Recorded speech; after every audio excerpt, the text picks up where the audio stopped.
All right, Gary, for this game, is there an advantage for the Alabama coaching staff compared to the Mississippi State coaching staff because of the stage? Boy, that's an interesting question. Nobody's asked it, and I've had every question I thought up until that one. I wouldn't call it an advantage. Of course, Alabama seems to play better at home. I think coming off the big win last week, I think back a little bit to Greg McElroy when he engineered that 2-minute drive against Auburn. It seemed to take Greg to the next level. That, okay, now I know I can do it. He went into the SEC championship game and just felt like he was the guy. That might be the advantage of just Blake going, I got this thing. And his teammates believe in him. But, Mississippi State's a tough football team. They've got a lot of seniors on their team. They've got a coach that has beaten Alabama before when he was at Florida as an offensive coordinator. I like the matchup. I think it's a really tight, good football game. What do you think Dak Prescott and his team learned with the win over Auburn in sort of the same setting we'll have here tomorrow? I think Mississippi State plays their game. I really do. I think they realize coming in that, they're going to have both backs gain yards. Josh Robinson has to do it. Dak Prescott has to do it. But when you play Alabama, you really can't be one-dimensional. As much as people think that mobile quarterbacks give Alabama problems, what I think is an efficient quarterback. You have to bring a little bit of your legs, a little bit of your arm. You have to have the right type of play calling. Your defense can't give up the big play. You have to bring the whole package. I like to say the way Nick has built this team is he was really in the past the only team in the conference that had 6 or 7 different ways of beating you. It was run the ball one game, it was the passing game the next game, it was sack defense the next game, it was the pass defense the next game. His football team is built more in the pro style, and he just doesn't have one angle. I think Mississippi State understands that, and they know that there's no one path. You have to kind of explore the whole defense. If they get a handle on what you're doing, they just have too many good football players at Alabama.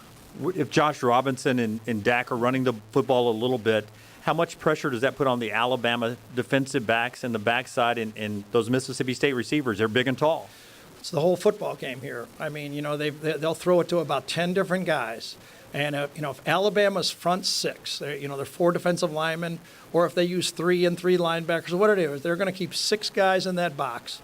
And they're going to say, by alignment, we're not going to let you run that ball. That front 4 or 3 have to stop the run game. Because I tell you, Kirby and Nick do not like teams running the ball against them. And if they start running a little bit, they'll bring their safeties down, and then they'll become vulnerable. So it all starts inside out for them. LSU did not have the ability to really exploit the passing game. It's a much better passing team for Mississippi State. Their weakness is more in their secondary. They're the worst in the league in giving up yards, throwing against them. And, that's kind of what the strength of Alabama's football team this year. It used to be run the ball off tackle and then hit you with the play-action pass. Now it's throw the ball outside and then hit you with the running game. A little different style. There's been a lot of changes in this league since you started doing these games on CBS, but the parity, and specifically the SEC West, there seem to be a lot of good teams that are not separated by a whole lot, almost like an NFL Sunday, right. It seems. Yeah, I think that's a great comparison. I have to be honest, I don't believe any of the teams this year. Let me start a little bit differently. I think all of the contenders are capable of winning the national championship. I don't think any of the contenders are quite to the level of the elite champions I've seen since 2007 LSU, the 2008 and 2009 Alabama and Florida teams, the 11 and 12, LSU Alabama teams. I thought they were a little more superior and elite than these teams. They're all good teams, but I think maybe there's not a great team and there's more good teams. What's happened is the bar has been raised. And if you don't play to this type level of football, you get crushed. So around the league, people say, hey, you want to play SEC football? Come on in this league, but be ready to buckle up, because if you don't, it was 59-0. That A&M is learning real fast. If you don't have those easy throws from your scrambling quarterback, you better have an offense, because there's a lot of good football players. Thank you for your time, man. Got it. Thank you. Enjoy the rest of the day.